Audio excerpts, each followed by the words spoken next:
Well, hey there, everybody. I'm Dan Davidson. And hey there, I'm Bill Smith, and it's time for the news from TrekNews.net. Spanning the Alpha Quadrant. For all the news on all the Star Treks, yo. It's TrekNews.net. Online at TrekNews.net. It's been a while since you've done that. Way long time. Too long. It caught me off guard. I didn't know what to expect as usual. So welcome everyone to the news from TrekNews.net, the oldest brand new Star Trek news podcast from Trek Geeks, bringing you all the Trek news in 15 minutes or less for the week of June 17th, 2021. Dan, up first this week. Man, this one's right up your alley. I mean, some new Mirror Universe tales are about to be told, and if Mirror Picard is as bad as he was in previous stories, then things gonna get ugly. Your face is going to get ugly. What No, it already is. Come on now. Hey. Sorry. No, without a doubt, man, I am so looking forward to this series. The comic book series, The Mirror War by IDW Publishing, will have issue number 1 launch on Star Trek Day of all days, September 8th, 2021. For those of you who want a little backstory, issue number 0 will actually launch a month earlier in August.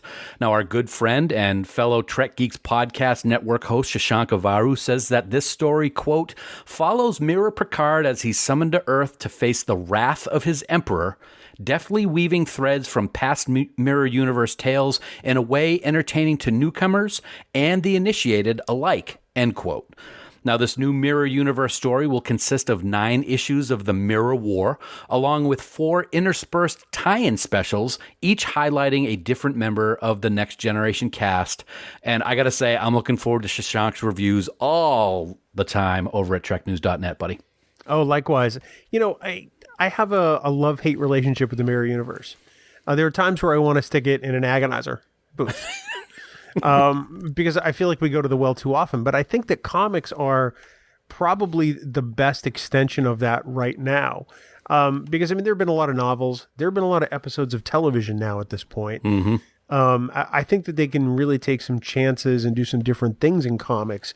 And I think that's what I'm looking forward to most here. I absolutely agree with you. I think that one of the things about the comics is, like you just said, they can do things that they would not do in television, regardless if it's on network television or cable television or streaming television. And I'm looking forward to see what happens. I'm a little behind on my Mirror Universe comics, but this gives me a perfect opportunity to catch up before this one starts in August and then the big one in September.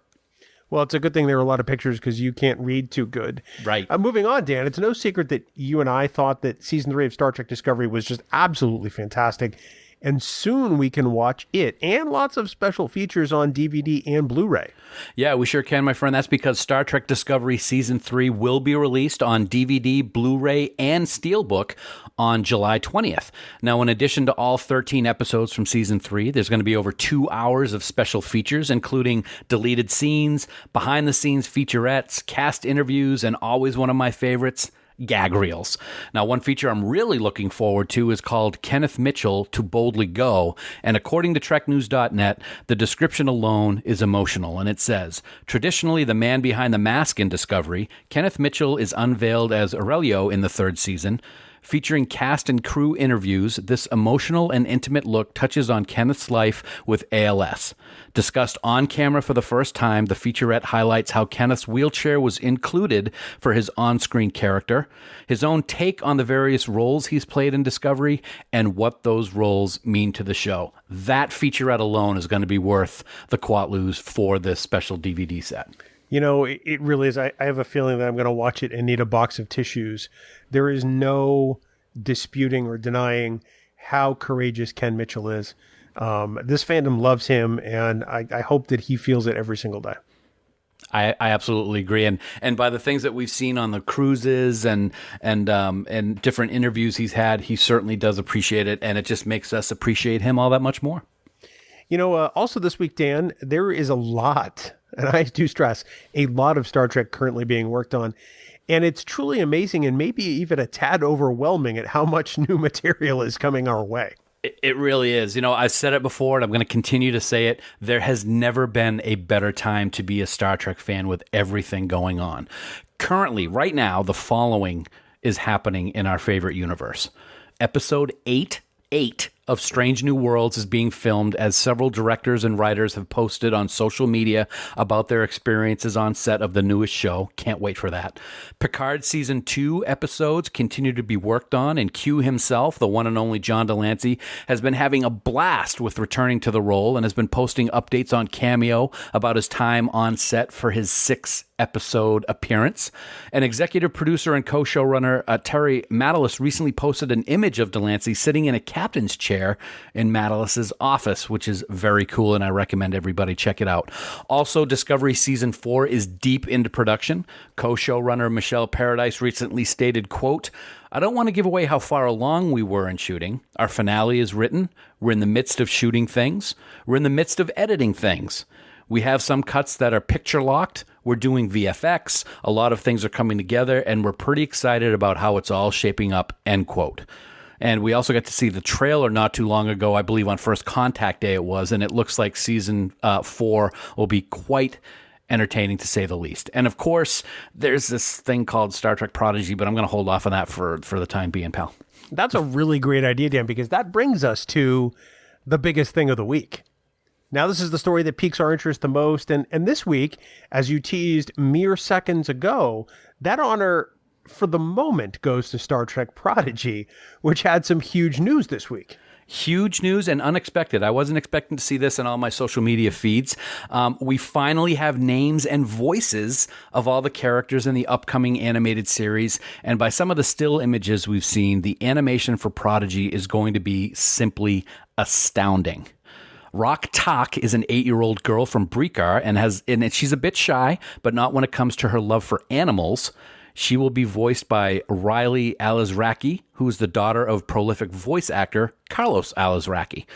Dal is a 17-year-old member of an unknown species who fancies himself a maverick who, even in the toughest times, holds strong onto his unwavering hope. Dal will be voiced by Brett Gray. Zero is a Medusan. You heard me right. That is so awesome. A Medusan who, of course, is a non-corporeal, genderless, energy-based life form. As we saw in TOS, others would go mad at the sight of their true self. So Zero wears a containment suit they made themselves to protect others. And Zero will be voiced by Angus Imrie. Now, Jancom Pog is a 16-year-old Tellarite who always plays devil advocate, Tellarite, for the sake of hearing all sides, and he will be voiced by Jason Mantzoukas.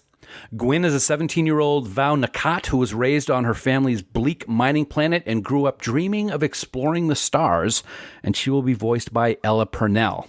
And rounding out the crew is Murph, whose age and species is unknown, but is an endearing, indestructible blob with curiously good timing and an insatiable appetite for ship parts, and kind of sounds like a Murph that we know, buddy. Murph will be voiced by well-known voice actor D. Bradley Baker, and they will all join Kate Mulgrew as she returns to the Star Trek universe to voice the holographic Captain Janeway, who the kids find when they commandeer a derelict Starfleet ship in the Delta Quadrant. Big news, big names, big imagery. It's gonna rock. I can't wait for this new show. People have heard so much of your voice in the last 2 minutes. I think they wonder if I'm still here. That is all great and amazing news, but I mean, let's not bury the lead here.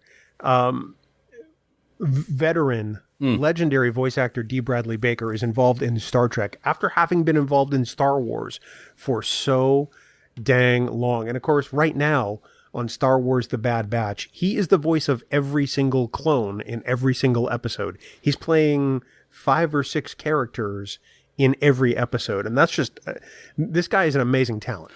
I have got to start watching all the Star Wars animated. I know I've said I wanted to. I just have not gotten around to it. Now that I'm going to probably have a little bit more free time, I'll be able to. But I've heard nothing but good things. People were tweeting out Murph, D. Bradley Baker, OMG. So I'm looking forward to it. And I'm looking forward to just seeing what a legend he really is. And now he's in Star Trek, baby. Well, and I was surprised mostly by Jason Mantzoukas. I mean, this is a guy who's done a lot of comedies, a lot of comedic turns. You know, he had a recurring role in Parks and Recreation, the True TV series I'm Sorry. He had a recurring role, and he's been in a bunch of stuff. The guy normally does funny things, and to have him playing a Tellarite, I think is really kind of interesting. Although some people swear it's still a Talaxian, it's not. No. And I will say, that's one of the things we're going to talk about. He doesn't look like a Tellarite that I'm used to, but then again, we've never seen a teenage Tellarite before.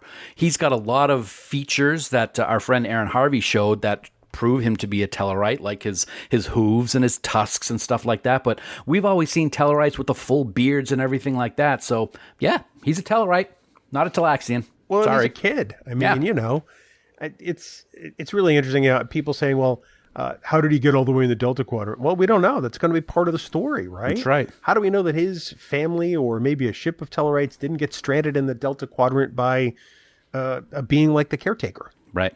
We don't know. Certainly possible. There was more than one, right? Yeah. And, well, speaking of things that are possible, I never could have dreamed that there would be Medusans in Star Trek Prodigy. You want to talk about deep cut. I mean, this is one of the deepest ones from TOS. It's the one that I'm probably most excited about, to tell you the truth. I mean, was only in one episode in TOS, Is There in Truth No Beauty? Of course, a classic.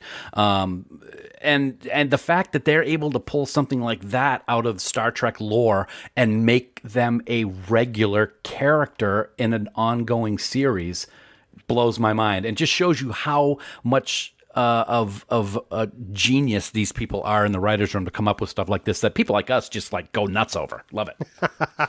Well, and then there's, they go into the novels to pull out some details too, right? You were telling me that one of the characters is based on a Peter David novel? Yeah, the Picard is a Federation race that was first introduced by one of my favorite Star Trek authors, Peter David, and first showed up in a Starfleet Academy TNG era novel with a character named Zach Kebron.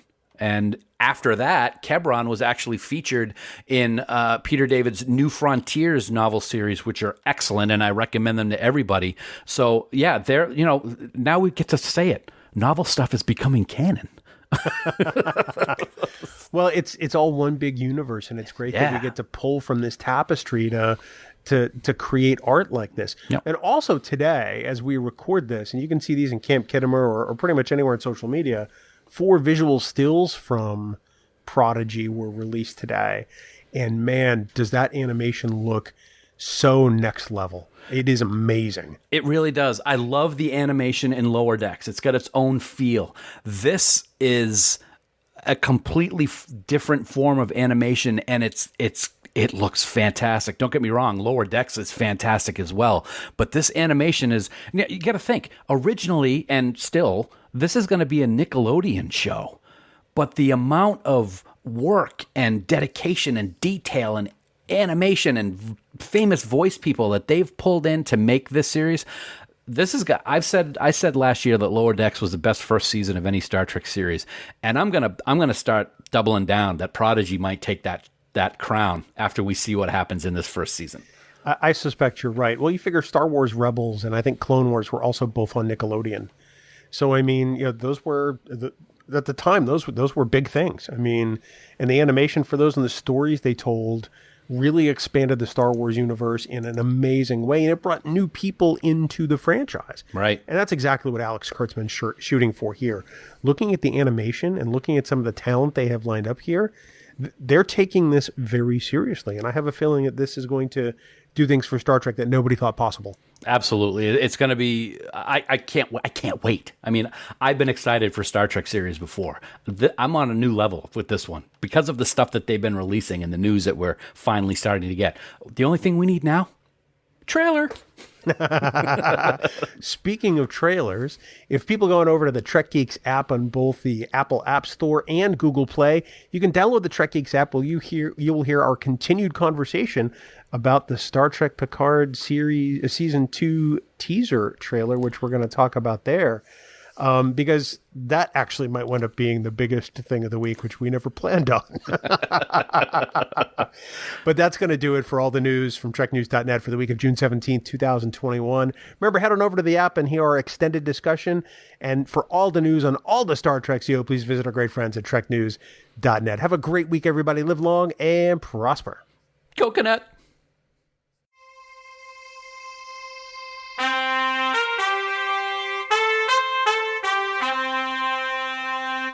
Coconut.